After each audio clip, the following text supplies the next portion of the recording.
Hey G-Wagon, welcome back to another video. My name is Julia if you're new here, and I'm the blogger behind Palm Trees and Pellegrino, and I talk all about everything from fashion to travel to lifestyle.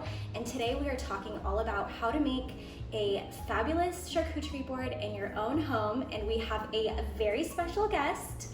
This is Laura Villareal, and who is the San Diego business owner behind Petit Platters.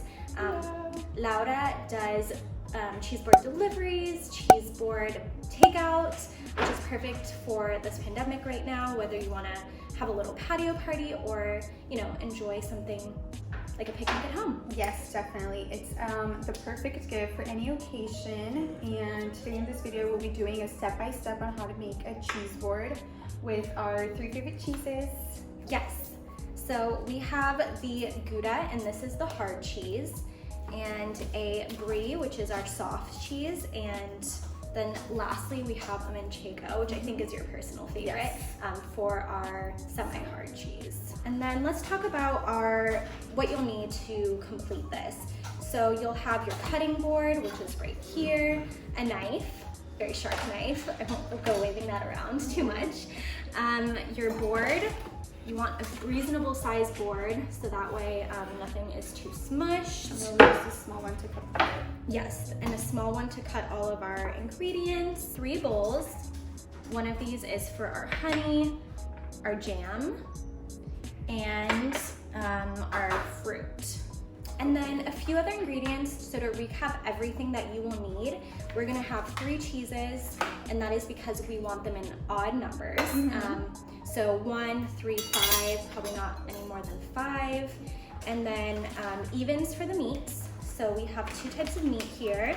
We have a jamon serrano and a salami. And then we have some fruit. What is your favorite? Like, how many different types of fruit do you usually I usually do about 4 types of different fruits. Okay. Cucumber counting as a fruit. But since we didn't have any today, we'll be using tomatoes. Awesome. Okay, well, let's get started. What should we start with? So we will start with our bigger items. So in this case, our cheeses. Okay. And I'll have Julia lay out all of her cheeses. Awesome. For our brie, we're gonna do little squares in the shape of a half moon, kind of rainbow thing. And first we'll start off by cutting 2 slices. I bought this round brie, but if any of you buy like the typical pizza slices for it, just feel free to cut through it and then just shape it in the rainbow. So once you have our 2 slices, just cut it up into squares, fairly large, like about 1 inch, and we'll need about 8 to 10 pieces. And what's your go-to spot for buying your cheeses if someone is looking to make this board? Usually I shop wholesale because I sell the cheese boards, but if you were to just create a cheese board for your friends or family, I definitely recommend Trader Joe's. We do more like that. Yeah. Okay. That's cute. Awesome. Should we do our manchego next? Yes. So first, because I buy such a big piece, we're gonna go ahead and cut this probably like 1/3 of it and then slice it. I like to cut the edges just because no one ever eats them. And there you go. I will get rid of this. See. And once you have your about 1 inch half of manchego, what you'll do is have the like large part or tallest part facing opposite of you, and then just cut about 1/2 centimeter in length. And I like to do, usually we'll need actually like 8 slices of manchego. And do you think these should be on the thinner side, or are we going for like thicker piece? What do you think? That's a good piece, right? Okay. Maybe a little thinner? Thinner, yeah. I feel like I love eating cheese, and I'm not good at like cutting cheese. No, it's fine. That's what this workshop is for, or video is for, you'll learn. So once we have this, watch, just do opposite sides of the manchego. Use all of those, and then we'll place it on the top left corner of our cheese board. Perfect. It's so pretty. Yes, this is a great idea. I never would have thought of that. And should it be going like on an angle or straight? I do an angle. Okay. Yeah. Yeah, I like adding a lot of different textures on my cheese board to give it like a pop. Different levels, different sizes bowls, different shapes on the cheeses. Like this will be the cube, those will be the pizza slices, what I like to call. And then the last one, which is our hard cheese, will be just a block. So this last cheese is our hard cheese. We have our soft or semi-soft, and our hard cheese we'll be using a Gouda, which I got at Costco for only like $7.50. And actually I'm gonna go ahead and let Julia place it wherever she wants on the cheese board. And the idea here is that each cheese should be in a separate corner since there's 3 of them, so they each get their own little corner. So we have all of our cheeses laid out. We're gonna move over to our bowls. Like I said, larger items first. And we have our honeycomb ready. And this is great. A lot of farmers markets do sell these, so if you can't find any, like a normal honey would be fine, but this little raw honeycomb adds like a little je ne sais quoi. It's so pretty. And then we have a Serrano jam, also a great option. Do you ever do like a, I don't know, like a sweeter jam? Sweeter? Yeah, so I like to do like more acidic jellies on my cheese board just because we have like soft cheeses and sweet and sugary like fruits. So it's kind of like a balance. Like I take a bite of the manchego and then a bite of a strawberry, which is sweet, and then I'll take like a jelly, put it on a cracker, and it gives it a good balance for the cheese board. Yeah, that's a great point, especially with the honey. You don't want like a sweetness overload. Yeah, for the cheese boards that I sell though, I do add like fig jelly. Oh, nice. That's a good one too. I know. We'll be using figs on this cheese board too. So this one is going to have our strawberries, which we'll talk about cutting in a second.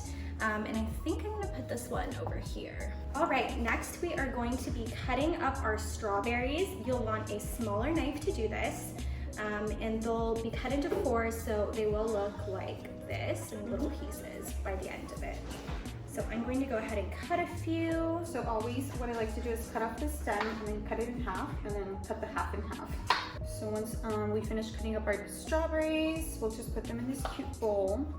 And actually, I'm glad that we used a bowl for this specific cheese board because I used it before and it kind of like the red juice of the strawberry stained the board. Oh, okay, that's good. That's a good tip. Good tip. All right, so we have our strawberries in. Next, we're going to do our grapes.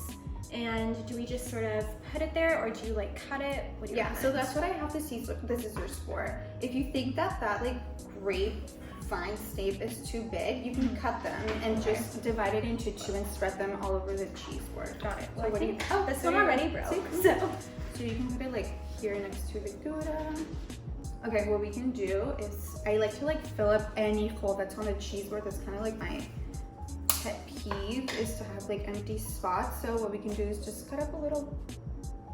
See, that looks pretty. The busier the better, I guess, in this case. See, Okay. perfect. So moving on, we're gonna go with our blackberries and our blueberries. Just put those there. And I guess you can really use whatever's in season for this piece. I know it's berry season right now, which is my favorite season. I always like to lay out like my fruits, like contrast. So I wouldn't put like maybe a kiwi right next to the green grapes or like raspberries right next to the strawberries. If we had used raspberries in this video, I would probably put them like on the opposite side of the cheese board. So maybe these should go like over here somewhere. We do have a little bit of grapes left over, but I'll show you at the end where we can put them. Oh, great. That sounds great.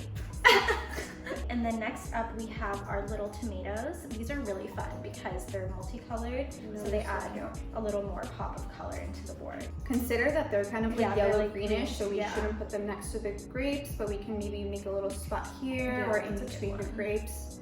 I mean, in between the blackberries, whatever. This might be a little tight, but it could look nice. Yeah, do you want to try it? Yeah, let's see what happens. This is a great question. Well, we can put them like spread Like out in a like right row. See. Next, what do we have? Our meats. So again, you want to have even numbers of meats to your odd numbers, but do you ever want to outnumber the cheese, or is it usually want there to be more cheeses? So Definitely more cheeses. Is you just grab a whole piece, fold it in half, and then fold it in half again. And you'll just stack them. Okay, I'll give this one to Julia for stacking. And so we don't want these next to the cheeses, right? You can, yeah. You can. I guess we're not really vegetarian. Yeah, we're so. not. And you could do up to like 5 or 6 right here. Oh, nice. Anywhere that you see like spots that we need food, just like my end goal is to not show any part of the cheese board. Try not to like squish them really hard because they will stick. I like having like the bottom, like, so hold them from the very bottom and you can tighten as hard as you want, but the top, like spread them out like a flower. And something to know, if you are in San Diego, Petit Platters also does vegan boards. So, you know, if you can't have the meat and cheese part of this, you do substitute out Yes. different cheese or vegan cheese and yeah, I buy all my vegan cheeses at Whole Foods, and literally you can customize your cheese board so it could be like a soft cheese, hard cheese. Literally, like this cheese board, we can make it into vegan. Oh, that's awesome. I find my good cheeses. And at the end, we can add more salami if you want. We're using jamon serrano. It's like our substitute for prosciutto. I like doing it across the cheese board, so we're gonna put it right here in the middle. Put it all over here, and we can stick them like closer to the grapes. I actually prefer jamon serrano over prosciutto. I find prosciutto to be like more, it has more fat and it's like more chewy, which I hate, but this is much better. It's a little salty too. Oh yeah. Yeah, sometimes I feel like when people roll it on a board, it looks like too much like catering. You know what Yeah, I I mean? can see that. So this looks more, I don't know, like effortless, Mhm. which is really nice. I tried doing like the wrapped mozzarella sticks with prosciutto. It was good too, but I just like the pop of color it gives to the cheese board. Next up we have our crackers. So we're going to use 2 different types of crackers. And if you have a baguette laying around, that's also a great option. If you pick, you know, a fresh loaf up from your local bakery, that's a nice item to just add on the side. Yeah. Or you can try to squeeze it in on the board somewhere. This is a multi-grain cracker. We bought it at Costco. And this one is something that looks good. Yeah, it has It is. raisins, poppy seeds. That one we got it at Trader Joe's. So I always like to use 2 different types of crackers on my cheese board. One to spread out or like lay out on a corner, and then the other one to stack all over the cheese board. So this one will do like a little bit of a fan. Yeah, so we could do that probably right here, anywhere where you find space. Yeah, I actually lost a cracker. It's fine. We'll not be using that one anymore. And so what are these guys? Figs. I know. They kind of look like brains. They do actually zoom it in. So how I like to serve these, you actually can, you see how this one was like flat? Yep. You can spread Cut like the back up. Yeah, no. Oh, So yeah. you'll see the inside right now that we cut it. I like to slice them in half. Remember, we still need space for our pistachios, olives, and our decoration flowers. There's like there's a few spaces here and there. So What you can also do is like put them right next to the jelly oh, that's a good idea. or the honey. See, that looks Oh, cute. that's nice. I like putting them facing up because the cool big fruit inside. It has a lot of It looks a texture. little more exciting. Or even like next to the strawberries. Next we have our olives. And then these are dark Kalamata olives that are pitted. Over here. Yep. Or do you think they're gonna go like flying? Well, we'll make one of the boys carry it. Yeah. It'll be on them. So it looks like we still have a little bit of space on our board for, I think, our last ingredient. Which is always like to use some form of nuts just for a little crunchiness inside of the crackers for cheese boards. This, I think it was like 2 weeks ago, I bought this bag of pistachios at Costco for $18. Oh, Yeah, and what I like about them is that they're actually like really small. So you can put them anywhere on the cheese board, on top of the strawberries, on top of the jellies, anywhere. yeah. And if you have walnuts or almonds or anything else at home, you can just mix it up as well. Like I'll put some here next to the grapes, some here next to the strawberries. Over here. Oh, I love how this looks. Did we just finish? Yeah, I think that's good. Oh my We just gosh, need we the just finished. decorations. Oh yes, decorations. These are from the farmer's market, Yeah, I but got these in San Diego. Trader Joe's has amazing flowers too. So you're cutting up the little, Yeah, and these are chamomile, right? The little Yes. tiny flowers. So I'll cut them up and I'll let you Okay. decorate the cheese board. Any ways that you know, any tips for this, or just sort of like wherever? Anywhere, yeah. I really find that the flowers give them like a cheese board, a very like aesthetic look, which is what everybody wants right now in 2020. It's like the most used word in the world right now. And these are the little sprigs, so you don't need like a huge branch. You can just Yeah.